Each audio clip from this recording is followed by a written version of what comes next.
Ginataang bilo-bilo, sampilot, pinaltok, binignit, anong tawag sa lugar nyo sa ganitong luto?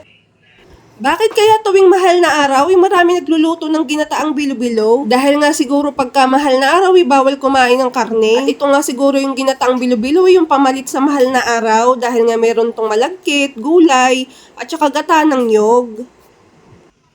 Ito ngang lulutuin ko ngayon ay sasamahan ko ng langka dahil nga nakakita ko sa palengke ng naka-slice kaya napabili ako ng isang slice sa halagang 50 pesos. Hindi ko na nga naarnibal yung langka pero okay lang yan. Isasabay ko na lang sa pagpapalambot ng kamote. Yung kamoteng ginamit ko nga ay kamoteng ube tsaka kamoteng dilaw. Ang gusto ko nga sa luto ng ginataang bilo-bilo ay maraming kamote kaya sinamahan ko yan ng ube tsaka ng dilaw. At nung medyo malambot na nga yung kamote, nilagay ko naman yung saging na saba. At yan nga, sabay-sabay ko nang papalambutin. At pagka lumambot na nga yan, lalagyan ko na yan ng kokomamang gata. Ayan na nga lang yung ginagamit ko at mas mura na nga at mas masarap pa. Dahil pagka namimili nga ako ng fresh na gata dito sa amin, halagang 60 pesos hindi naman magata. Nadodoble lang ako ng gastos dahil nga sinasamahan ko pa ng kokomamang gata uli.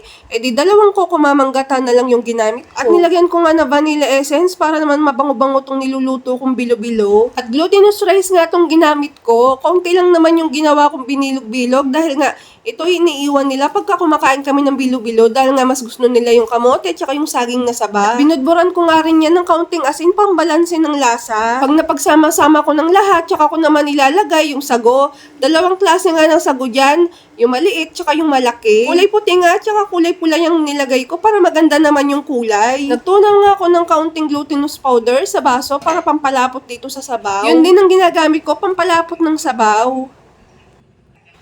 Oh, nakita nyo ba yan? Mukhang masarap, di ba?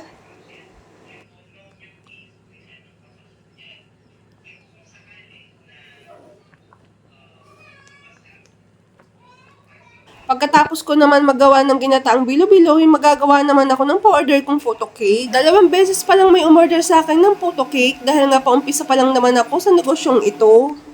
At pagka gumagawa nga ako ng photo cake, talagang dadamihan ko yung toppings. At ang inilalagay ko nga ditong cheese, isang buong cheese talaga sa ibabaw. Ginagadgad ko talaga yung isang buong cheese, pan-toppings yan sa photo cake.